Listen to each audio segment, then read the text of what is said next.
¿Qué tal amigos de Politiquero? Es un gusto que me acompañen en esta video información.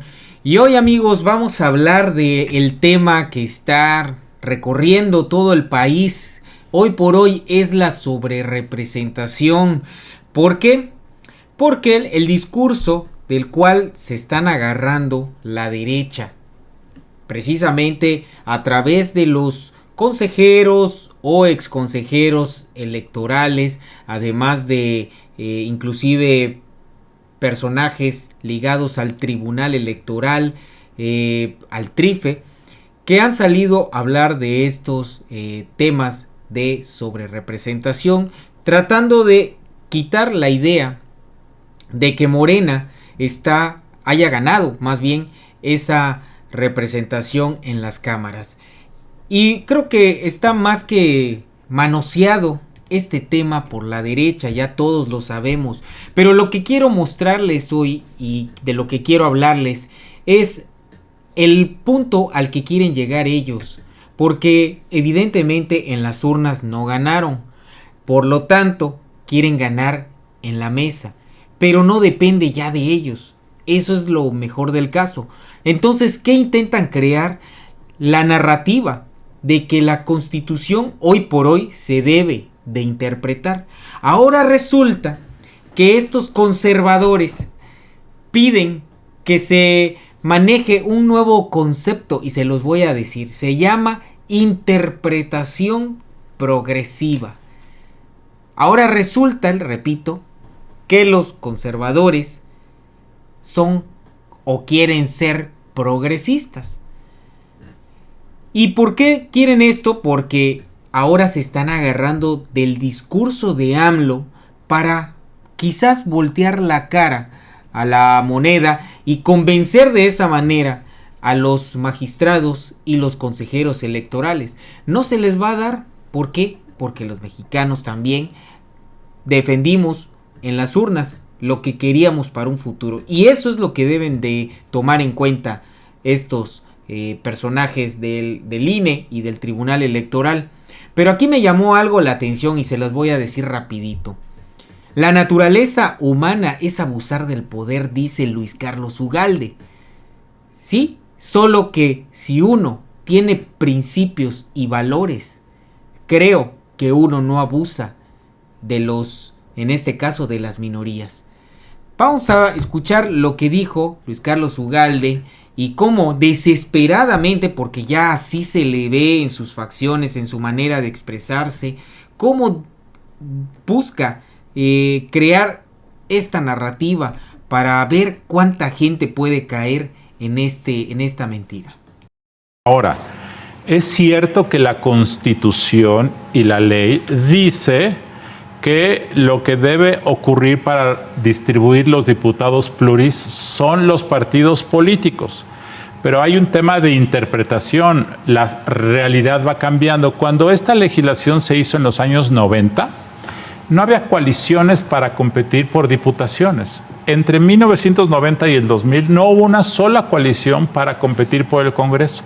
Es a partir de 2003, 2006 y sobre todo en 2012, 2015, 2018 y 2024 donde los partidos van juntos para ganar diputaciones. Entonces, si en los años 90 la figura predominante era los partidos, la ley obviamente hablaba de partidos. Si hoy la figura predominante son coaliciones, las autoridades deben interpretar para decir si el objetivo era impedir que un partido dominara, pero hoy las coaliciones son la figura relevante, entonces debemos interpretar que partido es equivalente a coalición. Ese es un asunto de interpretación.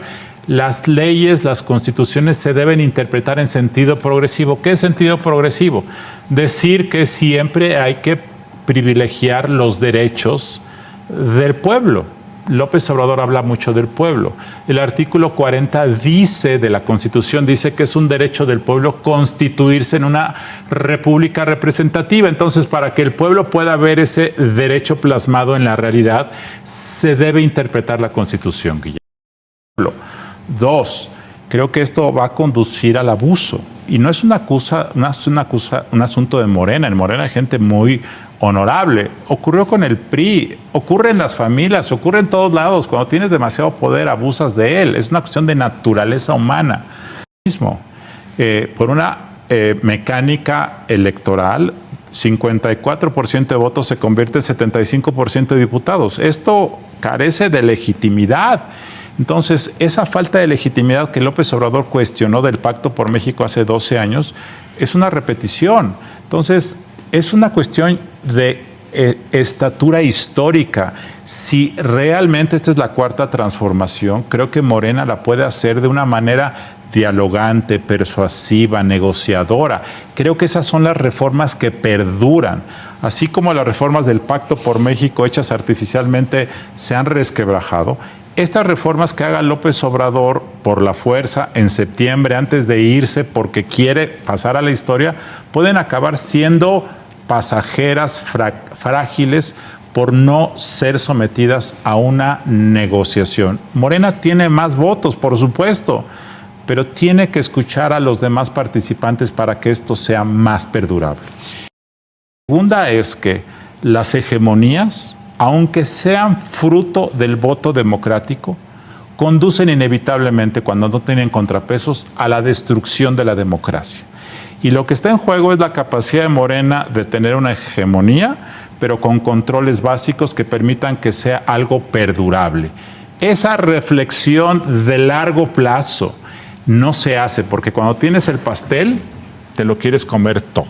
Entonces la pregunta es, ¿te lo vas a comer todo o vas a partir un pedazo para dejar para que otros lo coman, de tal forma que la convivencia sea más perdurable? De verdad, para mí no tienen vergüenza todavía de salir a exigir casi que Morena ceda, pues hoy sí que la mayoría calificada únicamente con el afán, según Ugalde, de que si es la 4T como dice ser, entonces debe de hacer las cosas de manera correcta. Y no se trata de ver que si porque antes lo hacían mal, hoy tiene que seguir igual. Se trata, porque eso es lo que intentan decir, pero lo que en realidad se trata es que hubo reglas predefinidas desde el inicio de la elección. ¿Cómo pretenden que se cambie hoy la Constitución o la manera en cómo se van a otorgar los plurinominales únicamente porque sí? Porque no, la ley o la Constitución dice que no puede haber mayoría calificada. Eso, por más que venga cualquiera a decir que se necesita, o sea, que no debe haber una mayoría calificada, yo entiendo el punto, cuál sería el objetivo de hacer negociar, pero me queda más claro cada día que es, creo que pues una cláusula más política que real, porque si al final de cuentas la mayoría decide dar una mayoría calificada, ¿por qué? Y ahí es hoy sí que mi pregunta, ¿por qué entonces tendríamos simplemente que dizque crear un método para darle según voz a esas minorías? Y yo no estoy de acuerdo con el hecho de que todo lo tenga poder una sola persona, ¿no? No estoy de acuerdo, pero seamos realistas, cuando ellos tuvieron el poder, nunca lo hicieron en beneficio del pueblo. Así que, ¿con qué idea se les ocurre pensar que se debe de interpretar hoy por beneficio del pueblo? Pues hoy, imagínense, con una mayoría calificada ha venido con beneficio al pueblo. Digo, más bien sin una mayoría calificada. Hoy que la tiene con justa razón, no es más probable que se busque más beneficio aún, porque lo que vimos, a diferencia de lo que ellos quieren decir, es que tuvimos no una oposición responsable, tuvimos una oposición que se negó al desarrollo y al beneficio del pueblo. Por eso se les está dando la mayoría calificada, y nada más para que legalmente les cierren el hocico. Vean nada más a este abogado Eduardo Andrade. Simplemente Yo creo que es un abogado que le dio clases bueno, de hecho él dice que le dio clases a muchos de estos que consejeros electorales, imagínense, que firmaron pues un comunicado donde prácticamente están solicitándole al Tribunal Electoral que no dé la mayoría calificada a Morena. Y pues qué feo como maestro, digo yo, se debe de sentir este señor abogado, pues que lo que les enseñó les ha servido prácticamente para nada. Y es que le respondió a través de esta carta, bueno, un tweet, pero híjole, súper extenso, donde miren, básicamente les dice y destapa toda la bola de mentiras que salieron a decir todos y cada uno de estos consejeros y exconsejeros electorales del INE. Y pues más que leérselos, quiero que lo escuchen hablar, porque de verdad yo creo que en esta entrevista con la que fue con José Cárdenas, yo creo que nunca se imaginó este chayotero que pues simplemente dijera las cosas como son. Y si quieren ser medios de comunicación que de verdad tengan veracidad, tienen que darle voz a este tipo de personajes. Vean nada más esta manera en cómo deja claro las mentiras de los exconsejeros electorales. En primer lugar, es un pedido de naturaleza política. No hay un solo argumento jurídico constitucional en toda su carta. ¿Y por qué? Porque lo que piden no procede legalmente. Está basado en una serie de falacias. La primera es decir que porque 3 partidos obtuvieron el 54% de los votos y van a tener el 74% en la Cámara, eso es incorrecto, indebido y hasta inconstitucional, lo cual es absurdo. Eso deriva de cómo es nuestro sistema. También es una falacia decir que las coaliciones deben ser consideradas como un solo partido. Eso ya fue rechazado. También es falso que no se puedan intercambiar candidatos entre los partidos coaligados. También es falso que no hayan existido el número de registros de los 200 necesarios para que proceda la elección de los pluris. Y también es falso decir que tienen distinto valor los votos. Entonces, vamos parte por parte. ¿Por qué es falso que esa diferencia de 54 a 74 no sea inconstitucional? Porque es el resultado de un sistema nuestro que es mixto. Con dominante mayoritario tenemos 300 diputados electos en distritos uninominales que se ganan por un voto. Ahí no tiene nada que ver lo proporcional. Se gana toda la representación distrital, así se haya obtenido un triunfo donde el partido ganador tuvo 30%, por ejemplo. Y eso explica fenómenos como el hecho de que el PT, que sacó 6% de los votos, tenga 50 diputados, y el PRI, que sacó 12%, el doble del PT, tenga solo 33. ¿A qué se debe? Que lo que juegan, por un lado, son los triunfos de mayoría. El PT tuvo un número de 38 triunfos de mayoría. Esos no se reparten proporcionalmente. Los que sí se reparten proporcionalmente son los que derivan del porcentaje de su votación nacional respecto de los 200 plurinominales. Pero a ver, Lalo, te voy a interrumpir porque entiendo tu argumentación jurídica y no la voy a discutir. Pero si un partido tiene derecho a un 8% de representación proporcional a partir de la votación que haya obtenido de manera directa los uninominales, pues no le correspondería el 24%, porque están tomando en cuenta que Morena, PT y Verde son una coalición y le quieren dar 8 más 8 más 8, le quieren dar 24% de sobrerepresentación a Morena. Y esto es lo que están alegando los expertos electorales en lo que tú ahora estás comentando con nosotros, que no tiene nada de constitucional, sino más bien es un asunto de carácter político. Efectivamente, pero mira, la coalición no es un partido político, eso lo dice claramente la ley.